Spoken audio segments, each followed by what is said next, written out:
Fischer. And he's treading this pawn. Believed he was right away, because he played here first. Now he's Fischer. Bobby Fischer is one of the greatest, perhaps the greatest chess player in the world. Now he's Lulu. Bobby Fischer, United States. World title contender. Now, Black surprised him with this move.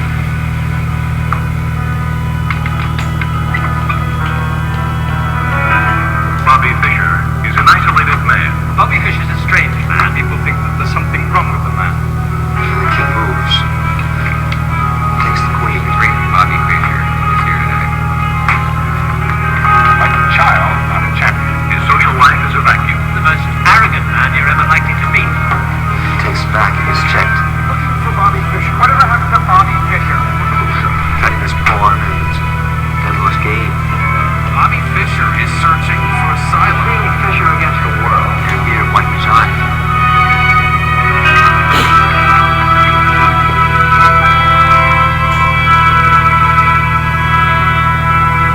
Bobby Fischer interview. Right. Try not to tense up. Bobby, you've given virtually your entire life to the world of chess. What about Bobby Fischer, the man? What's he like? I don't know, it's pretty, chess and me, it's hard to take them apart, It's just like my alter ego, I don't really do that. But there are times when you get away from that chessboard. What do you do? I don't do too much at the most. I'm really, tied up in chess. I intend to expand, but first I gotta get the title, basically.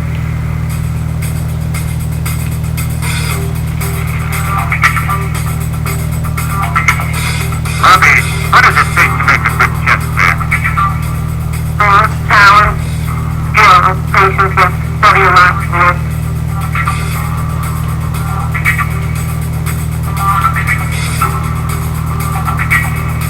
What would your ultimate aim be? Well, I'd like to be a world champion and keep it for, say, 20 years or so. 20 years.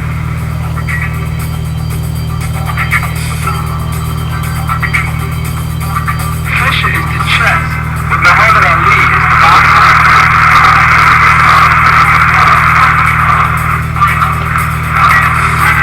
Fischer beat the Russian? Yes, Fischer will beat the Russian. You honestly think that you probably are the world's greatest chess player? Right. Yeah. In the 18-month period, in the run-up to his challenge to Boris Spassky, Fischer had beaten and in some cases destroyed some of the best Soviet players. Fischer was wiping away his opposition like flies. He went on a 20-game winning streak, which was unheard of in championship chess. Bobby Fischer was exciting not only the chess world, but the world. There's trouble in Northern Ireland. Henry Kissinger is shuttling to and from Vietnam. And against that competition, the chess dominates. In Moscow today, the Soviet Chess Federation called an angry news conference to denounce Bobby Fischer. General Motors recalls 500,000 Chevrolet Vegas, and Bobby Fischer, true to his recent erratic behavior, Finished off Tigran Petrosian of the Soviet Union, a former world champion. It was the best news story of the day. The victory gave Fischer the right to play the world's champion, Boris Spassky, another Russian, next spring. we all had hopes. We all wanted him to be world chess champion. The one person he was yet to beat was Boris Spassky.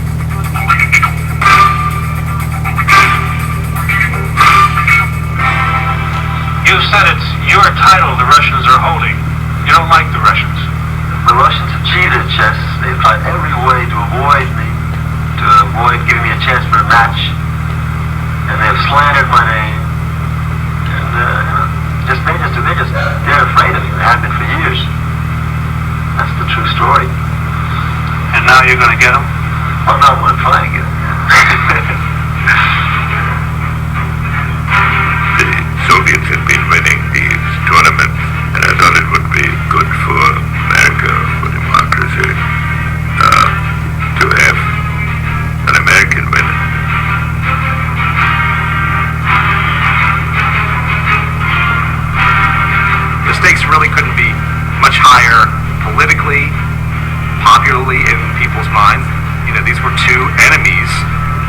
fighting a real war, but were trying to outdo one another strategically all the time. We will not tolerate being pushed around. We have a design and the material assets to deal with the Soviet Union. Как никогда прочны международные позиции Советского Союза. This little thing with me and Spassky, it's with the bombs, having it out of the board. One of the superpowers, the Soviet Union, had made chess its national sport. They had spent unlimited amounts of money. They had hundreds of grandmasters. They won every tournament, every chess Olympiad. Я кричал: вы что там, обалдели? Что же вы уронили шахматный престиж? For a communist regime, keeping the crown was very important ideologically. This communist state took over chess to use it as proof of intellectual superiority over decadent West. Everybody knew that the crown has to remain in the Soviet Union. Вы мускулы стальные, пальцы цепкие мои, эх, резные, расписные, деревянные ладьи. In the Soviet Union, everybody of talent was cultivated, was given financial help, coaching. All the top players were privileged people. In the United States, we didn't have any of that. Every single one of us was on his own. And here came this lone American combating the might of the Soviet chess machine. National prestige was at stake. Fischer recognized that he was representing not only him, but the entire free world. I think there was just too much on his shoulders.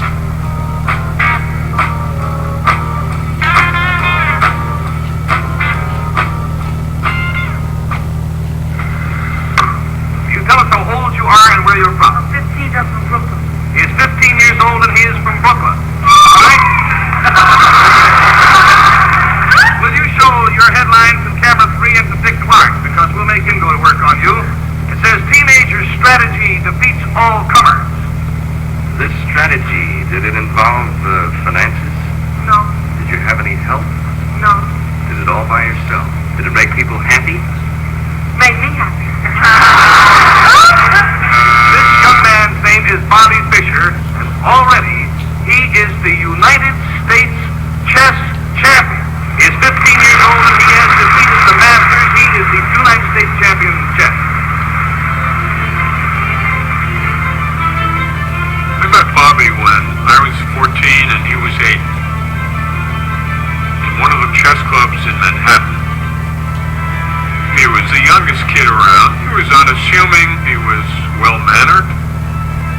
He was a nice kid. His mother, Regina, she was a woman who had to work 2 jobs, single mom, supporting 2 children, Bobby and Joan. Regina was really the genius of the family. She spoke quite a number of languages, including Russian. She worked as a telegraph operator, a nurse, a welder. She actually got a PhD in hematology as well.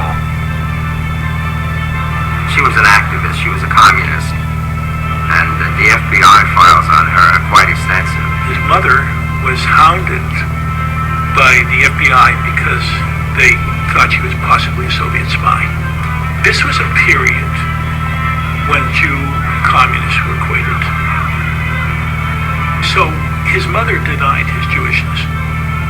His mother told him if he would be sitting on the stoop at 560 Lincoln Place, apartment 4Q, and somebody would come up to him and ask him a question, he would say, "I have nothing to say to you." That was the proper answer that his mother told him to say.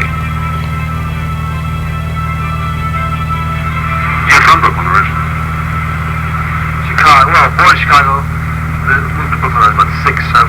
Lived on the coast. Were you playing chess by then? But I learned in New York, yeah. At what age? 6. When did you start to get serious about it?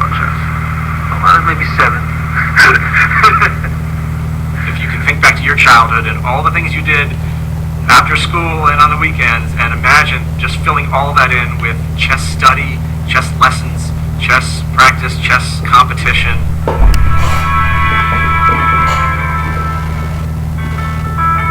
Sure, Bobby Fischer starts with a very exceptional mind. But genius is not only about a particular innate gift for X. Genius is about a desire to do X. It's about a willingness to sacrifice. It's about an ability to develop that kind of obsessive interest in perfecting one's ability to do some task. People who studied expertise have looked at classical music composers, surgeons, and chess players, interested in figuring out what do high achievers have in common. They have always, almost without exception, put in 10,000 hours of deliberate practice first. From very young, he was really living for chess. Even when he was eating, he would always have a chess board with him and study new variations. That love component is such an enormous part of the achievement of any kind of genius, because if it's dutiful, there's no way you can be that obsessive about it. There was nothing else he would rather do.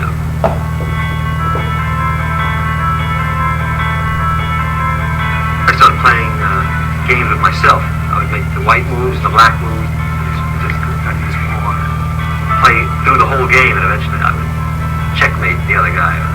I almost always won the game. Then my mother started to get worried that it wasn't healthy to be playing chess by myself all the time. Now, black surprise.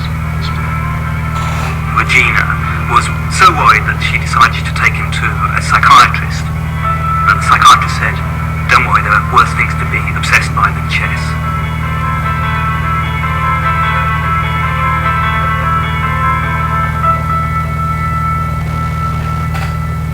Everybody said to him, "What happened?" And he said, "One day I just got good." He was suddenly out of everyone else's league, and everybody knew it. Fischer would open a chess magazine, okay, like this. He would open it like this, you see. Okay, here, let's see, here, okay, here, okay, here. Now, it looks like he's just like looking at the pictures, right? That's what you think he's doing. No, he's not doing it. He's playing through the entire game in his head in a few seconds. Every move. He went from being my peer in chess to being the United States chess champion. A quantum leap. That's when he first became famous. This is 1958.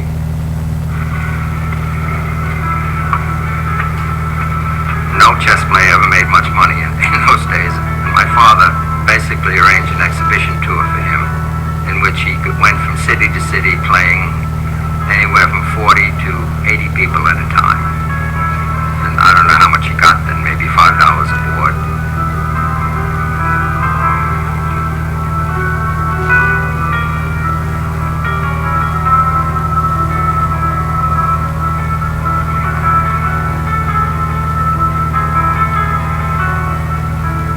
Regina decided that this was a way to the big time. She'd call me up and say, "I want Bobby to go on Channel 2 on Sunday, and he won't do it if I ask him, so I want you to tell him." He just wanted to learn the game, and she really wanted him to get publicity. Fame is definitely a mixed blessing, and almost everybody would admit that at some point in their life they wish they had it. Once it starts, it's fun, and the fun quickly wears off when you want to be alone, private and public, if that's ever possible. But also it's horrendous on the psyche for the young, because it totally distorts their world. He had all these people around who really wanted a piece of him. If they only wanted to be in his glow. And people have all kinds of motives, not always in his favor. They're trying to make money out of him, they're trying to be associated with him, they're talking behind his back, he couldn't stand any of that. Particularly, he couldn't stand the press because he was such an individual. He was an ideal object for caricature.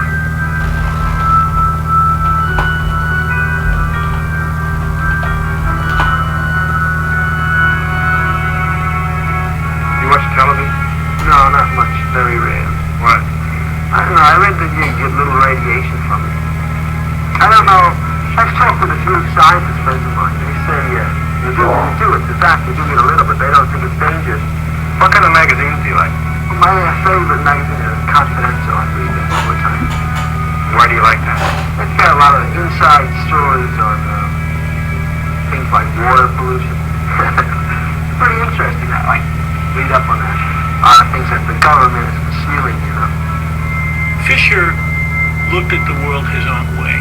I mean, Bobby was not socialized the way the rest of us were. Every idea he had virtually had to come through his own thinking. In these days he was unusual, but he hadn't gone off the deep end yet.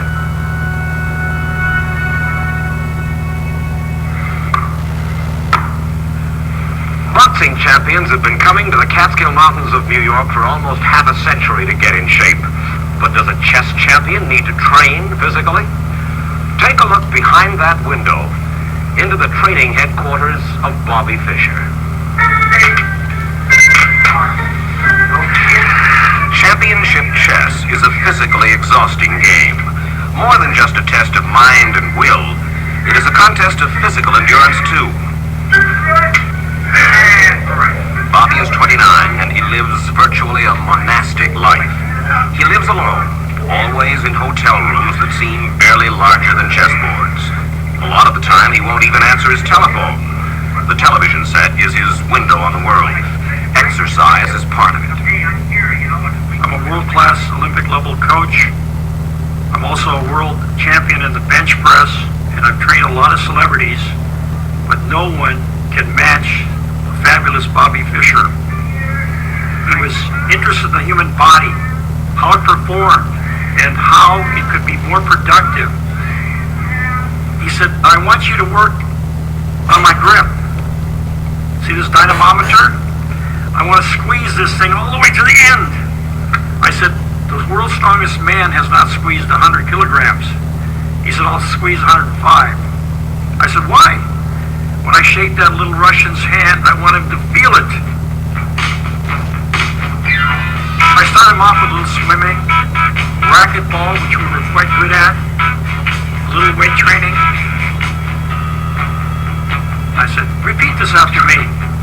I'm a winner. I'm a champion. I'm not a loser. He says, why'd you put the loser thing in there? You know I'm a champion. Bobby is probably the most interesting person I've ever photographed. There he is, there's Bobby. And he said to hold my breath like this, and it's, it's good for his training. He was in training for Spassky. He asked me what other jobs do I do. I told him I've just finished one of the New York Jets. Sure, they thought that was marvelous. They thought he wanted to hear all about it, how they train. And he said, I've got to train like that as well.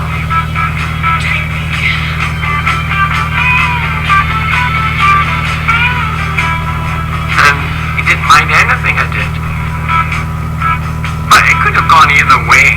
He treated everybody else quite awful. Bobby Fischer is a stubborn young man. Sometimes he fights for principle, more often just for himself. He'll refuse to play a match because his special terms aren't met. And for the past month, he's been giving fits to the International Federation, too. Not enough money for the winner of the world title, he says. There was bidding on the match, and Iceland got it, I guess because they put up the highest bid. And Bobby didn't want to play. He said the country's too small. They don't have the facilities, they don't have communication. The International Chess Federation wants word by tomorrow morning from Fischer on whether he's agreeable to 24 games in Iceland, and Fischer is taking his time answering. You, as president of the Icelandic Chess Federation, are at times where you have been tempted to say, let's forget all about it. As you know, we are organizing a chess event, and our only wish is to enrich the chess vote. They had all these lawyers, and they were raising demands all the time. But at the same time, it was never clear whether Fischer would come to Iceland. Something like the principal one was the prize money. And I said, we have already settled the money question, and we will not be ready to discuss that. There was a real possibility that the match wouldn't take place. One has to remember with Fischer that he dropped out of tournaments before. This was no bluff necessarily. He's going, he's not going. Then he told me he was going. He moved quietly, put his hands on my shoulders and says, I'm going to Iceland, Harry. You know, it was... So, and the next thing I would read in the paper would be, he's not going. Just the insanity of the situation. I mean, get that contract done. But Bobby wouldn't sign it. And then Bobby disappeared.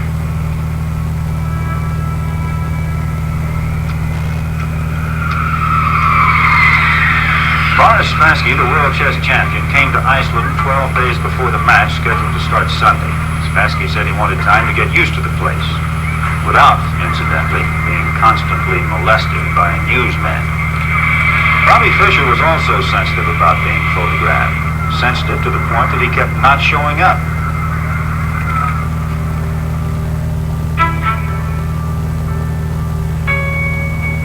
He was sitting in Pasadena, California, and my job, my personal mission, was to get Bobby to go to Iceland and play the World Championship match. But I didn't see any activity. I didn't see any plane ticket.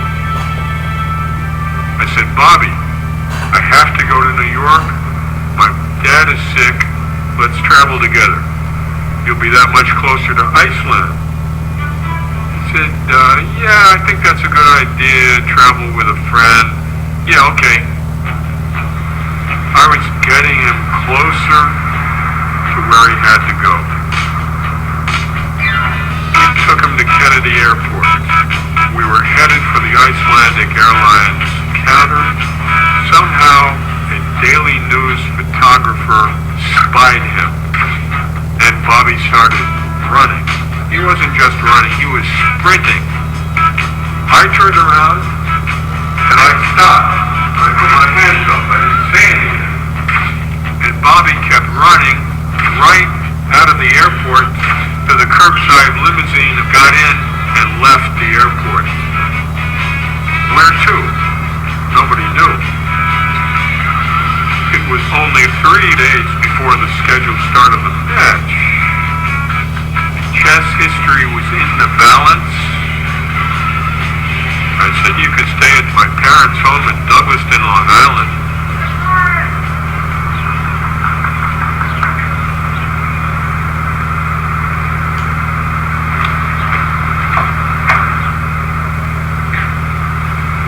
Nothing develops. It works.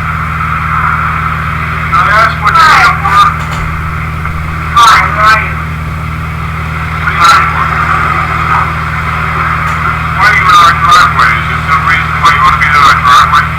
I need to know. Now you people screw up everything Thursday night. Did. No, I suggest you don't repeat it, because it's going to be a very great tragedy if you do. Bobby was staying at Sadie's house, and Sadie's father was dying of cancer at the time. I don't know whether he told you that.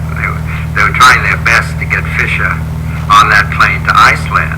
At one point, Sadie said, you know, my father's dying. And Bobby says, that's okay, I don't mind. They could not dislodge him from that house.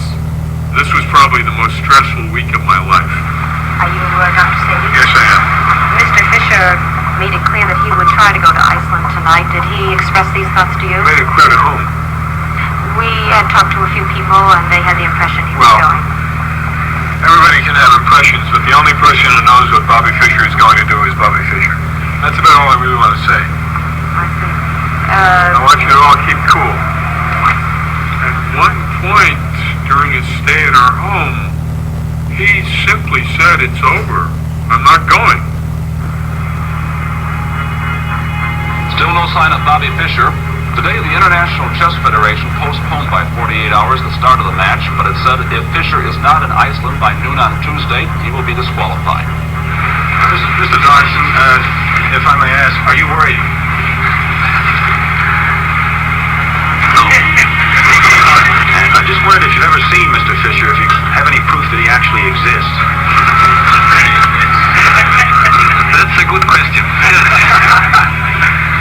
Yes, I think, gentlemen, we can agree on the point that Mr. Fischer exists. We were losing the whole thing. We had to get Fischer to come to Iceland. The Soviet Union had the feeling that the world chess champion was humiliated. They wanted to call Spassky back to the Soviet Union. Boris said to me, "This is a very severe situation. You have to solve this on a higher level." Guðmundur Þórarinsson, I think he asked the Prime Minister of Iceland to call Kissinger.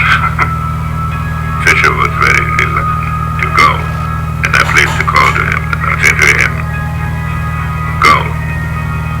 The United States of America wanted Bobby to go there and win the world title.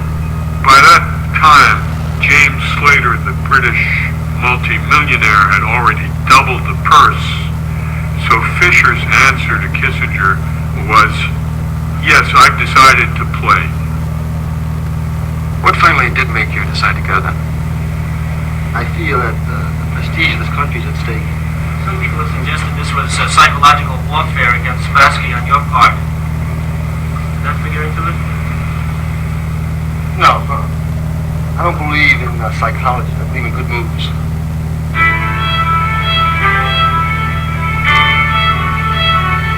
Bobby Fischer left New York for Iceland, and what a scene that was on the morning of July the 4th. Nothing like this has ever happened in Iceland before. You try to describe the impact on the citizens here of Reykjavik is probably about the same as if the promoters of the next Joe Frazier Muhammad Ali prize fight decided to stage their international extravaganza in Butte, Montana. One observer said the chess match was turning into the biggest thing to hit Iceland since Character Red. Though some people were still mad at Fischer, others approved of his holdout for more money. Well, he was fighting for all the chess players over the whole world, I think. He's tedious, he's arrogant, he's inconsiderate. Basically, people think that there's something wrong with the man. We wanted to receive him as a king, but Bobby saw all the crowd coming against him, so he just rushed down the ramp for the first car and the convoy.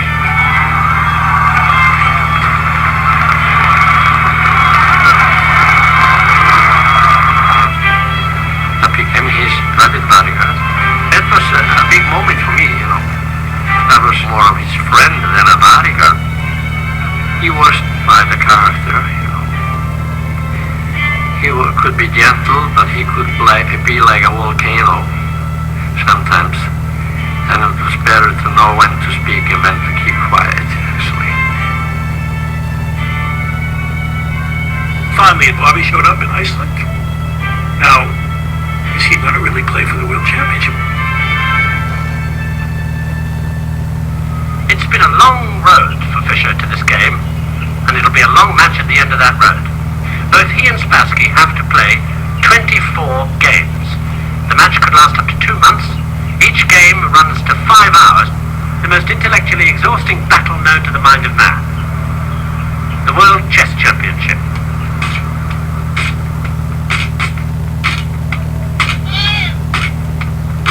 We had the Icelandic government, the Icelandic president, the ambassador of the Soviet Union, the ambassador of the United States, and many foreign guests. The theater was full. Regular regularly scheduled programs will not be seen at this time, so we may bring you the following sports special.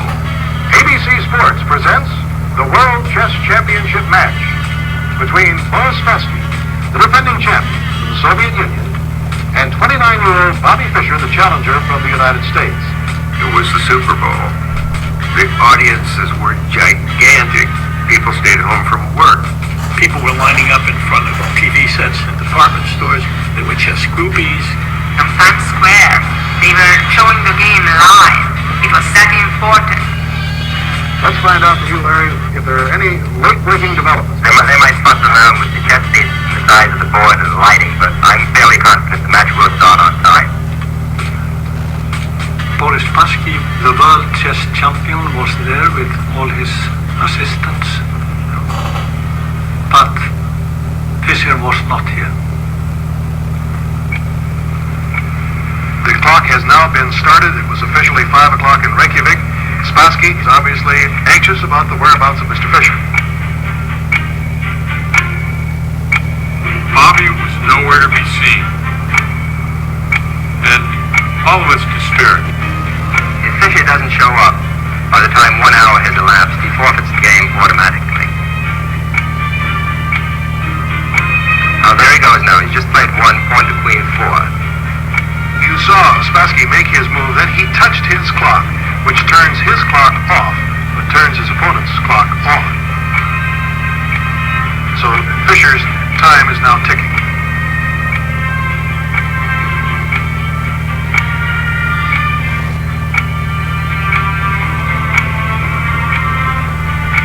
There was no certainty that even though this was the biggest match of his life, he would actually show up. See, many people think that his antics were designed to upset Spassky, to discombobulate Spassky, which they did, but I don't think that was their intent.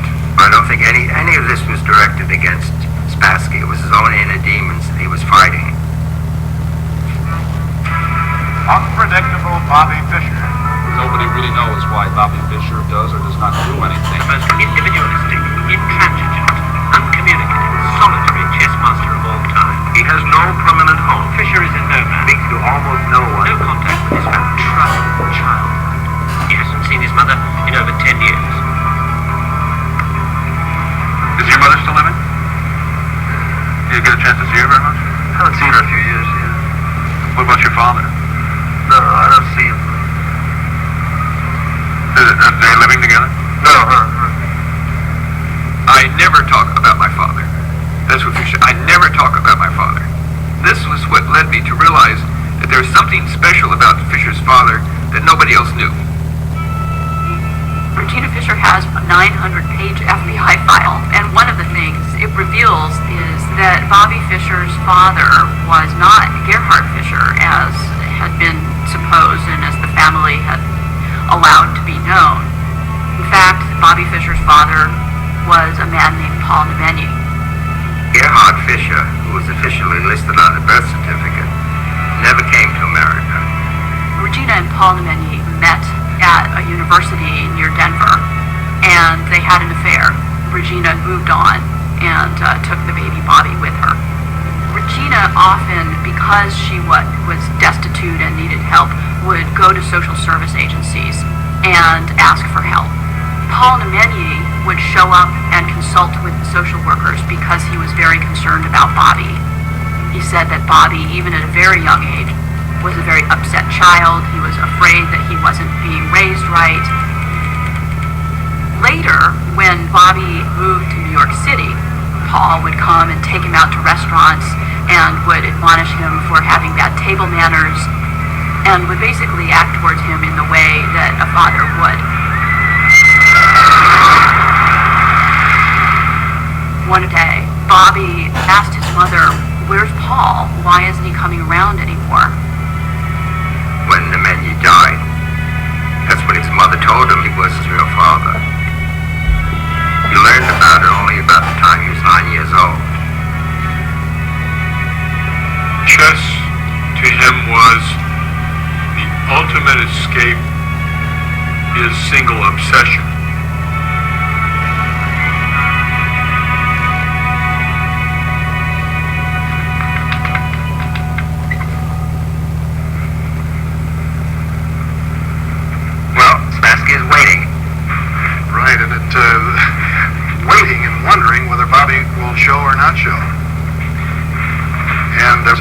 absolutely dead silence in the hall.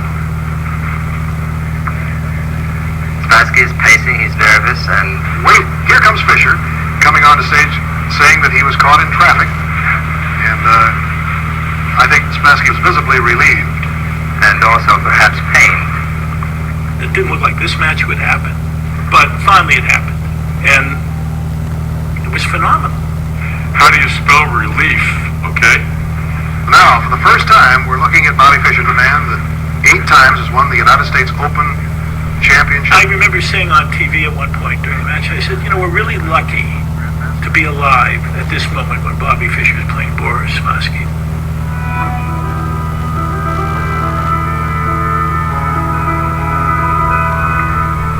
There's the first move, 1 knight to King Bishop 3. Very non-committal. Now watch him. See Fischer turn around here. He's checking to see that camera location. And now he goes over to protest those cameras being there. There's Lothar Schmidt in the background. Bobby said, I feel disturbed. I cannot have that, please.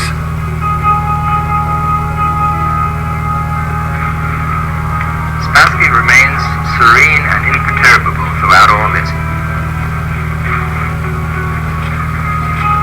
The first game started out with some minor psychological games in the opening, but then it calmed down, and the position that we reached after 28 moves seemed like a complete draw. It seemed like they're going to agree to a draw shortly and move on to the next game.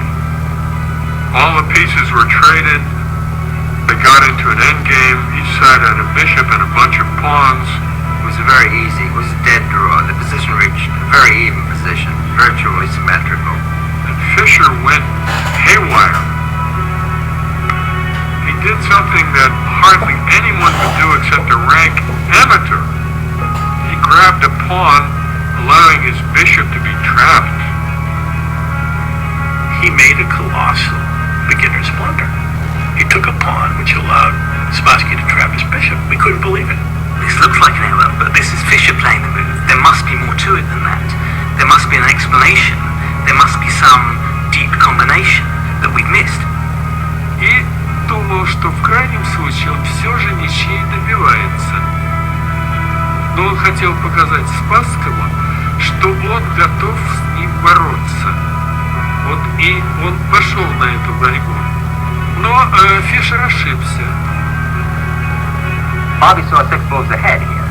When he made the move, he just didn't see 7 moves ahead. White can interpolate a move. He can play bishop to queen 2. Notice that cuts off the escape square. And then all that White has to do on the next move is play king to knight 2, and the bishop is lost. That was the shot heard around the world. It was inexplicable. I still don't know how that happened. Spassky won their first game.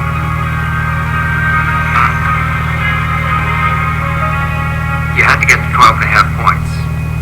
The best of 24. A win is 1, a loss is 0, and a draw is 1/2.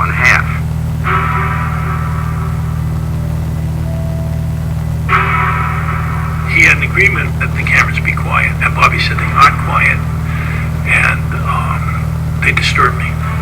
He claimed that the noise from the machines was so high that he couldn't, he couldn't think or concentrate.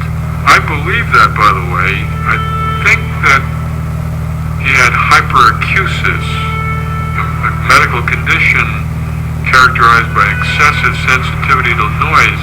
Fischer said he would boycott the match until hidden movie cameras were removed from the playing hall. The promoters said the entire financial structure of the match depends on recording and exhibiting the play.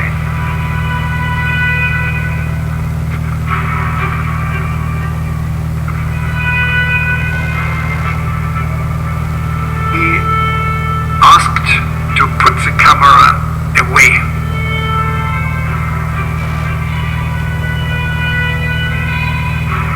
He wanted me to clear the cameras out of the hall.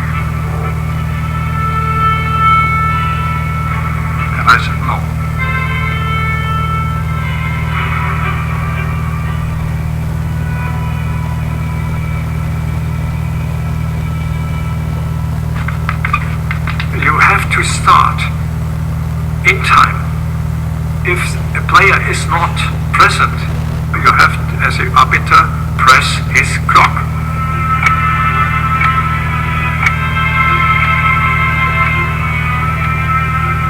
Fisher had been known to quit matches over trivia, so we were afraid that he would just, run back home and it would be the end of it.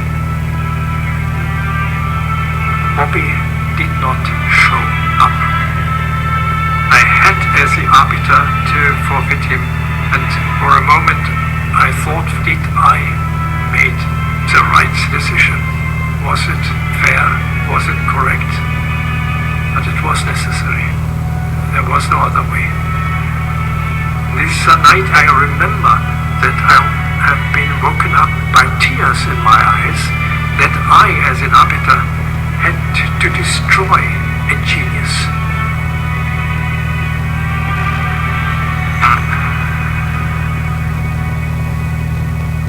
He is now trailing 2-0. It's very hard to make that up in a 24-game match. Half the world thought that's it. The match is over, he'll never come back. Why would even bother trying, to come back from such a difficult situation?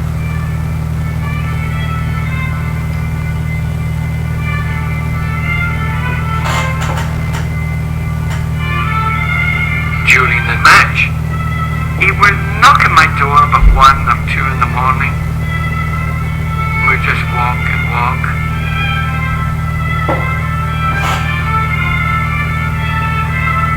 We would sit and look at the animals.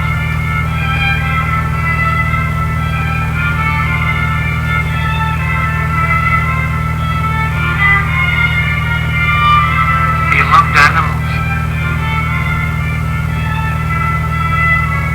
And he would talk, but he didn't like to talk about his childhood. It was a bad subject. He did tell me that, from the age of 2 or 3, he was left alone all day with his sister. The loneliness. Regina, for all of her gifts, was not a traditional mother. She was a person who moved her kids around from place to place, even every few months when they were really little. There was obvious conflict between Regina and Bobby from an early age. He didn't like to have his mother around. She would end up having to send his sister Joan abroad with him on tournaments. He wouldn't play if his mother was along. Regina moved out of the apartment that he shared with her in Brooklyn when he was only 16 years old. He told his mom to leave, I don't know how politely, and she left. In a way, he rejected her because she was so like him, so pushy, so self-centered, so goal-directed. Maybe he was splitting off part of himself. In 1960, Regina went to Europe to get her MD degree, and Bobby would have still been living on Lincoln Place in Brooklyn then. I went to his apartment a couple of times, and it was roach-ridden. It was a walk-up tenement. He had chess books all over the place, and he was just in a complete state of disarray. The fact is, his mother left him. Think about yourself.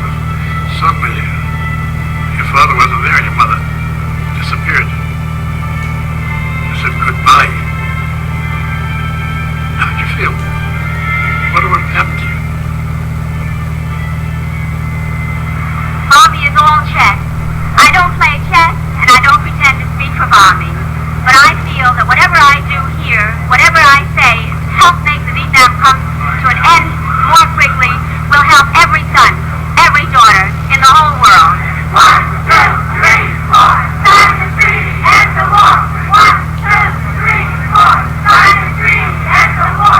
1, 2, 3, 4, sign the treaty.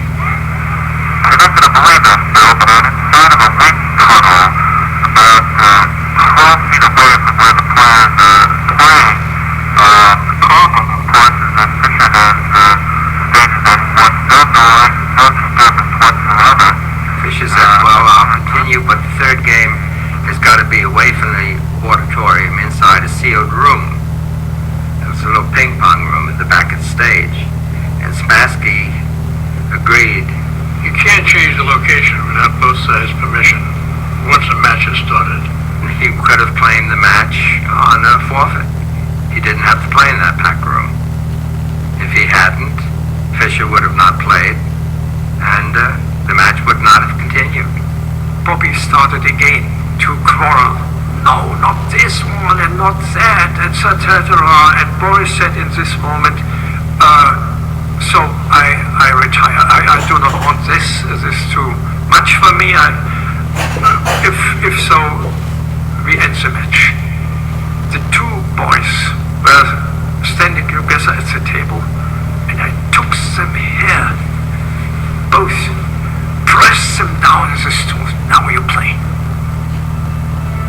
Boris automatically made his first move. The game could still be watched by a closed-circuit TV camera. The audience was in the hall, and they could follow the game move by move.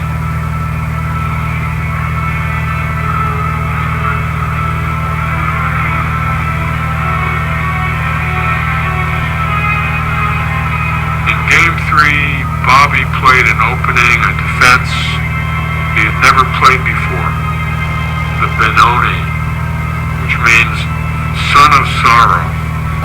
It is so risky, so fraught with danger, that whenever you play that, you're simply saying, we're not going to make a draw. This is win or lose. This is a fight to the death. Bobby moved his knight to the edge of the board.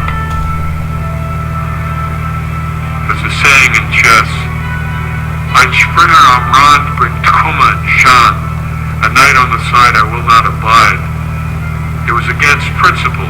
It's not considered a good idea because the center of the board typically is the most important battleground, and that's where we want to position our pieces, or at least in a way that our pieces attack the middle of the board. Not only did he move the knight to the side of the board, but it also could have been captured by a bishop, and he would have had a very ugly looking double pawn way over on the side of the board, which it was very unaesthetic, let's say.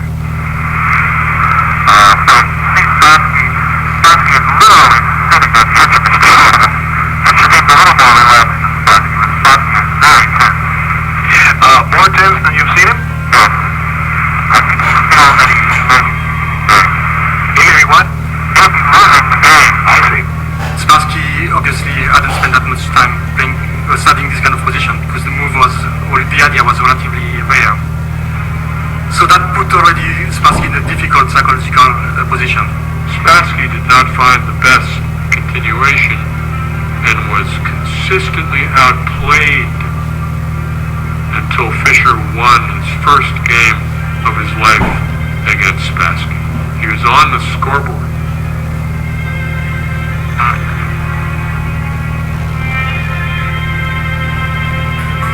What do you think of Bobby Fischer? I like him. I like his style. Are you following the game? Yes, I am. American chess players are behind Bobby 100%, and they're all anxious to see him get in there and win the championship. Do you think that Fischer will win for the first time over the Russian champion? I think Fischer will win because he's playing for $200,000. But if Spassky wins, most of the money will go to the Russian government. People sat in bars betting on what the next move is going to be, the way they bet on whether it's going to be hit in a baseball game. That's when chess really exploded.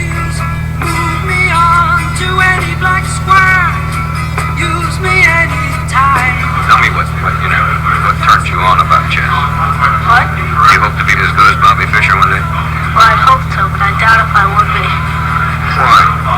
Well, I just think Fisher's just about the best player in the world. Not very many people can get to be as good as he is. We're watching the looming presence of Boris Spassky and Bobby Fischer, as sketched by Leroy Neiman, noted artist and a familiar face to Wide World. Leroy is here with me at the Wide World studio in New York, and he's going to be sharing some of his artistic impressions with us in just a minute. Larry, thought going up there to the chess match would be like watching the grass grow, but it was far more exciting than I ever expected it to be. Well, I thought it was pretty exciting, too. It was just like the Ali Fraser fight all over again. This is Bobby Fischer leaving the hotel for the fight, like a matador leaving the Palace Hotel in Madrid. On stage, the tension is developing. It's a real prize fight. That's when he's a fighter. And his right hand is like it struck and drew blood on Spassky.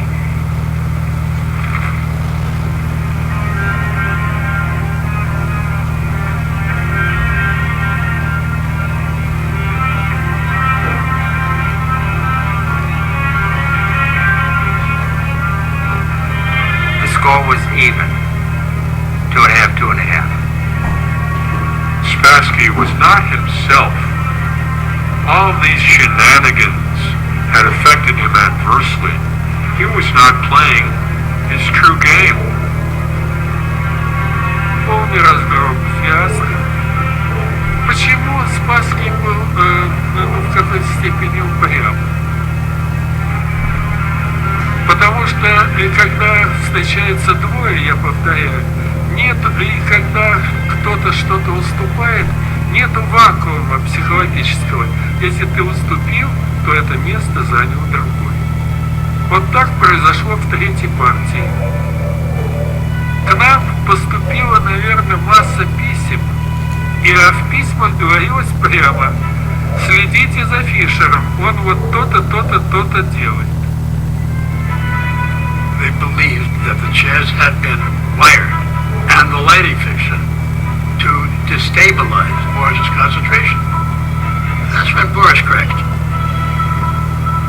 Spassky complained that there was some radiation which was affecting him. During the match, I felt myself quite unusually, like before.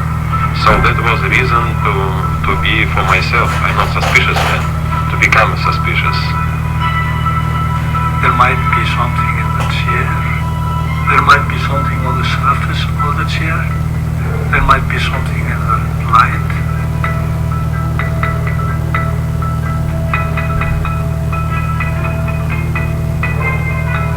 They inspected the chairs and the lights to see whether the Americans were up to some kind of hanky-panky. They found 2 dead flies.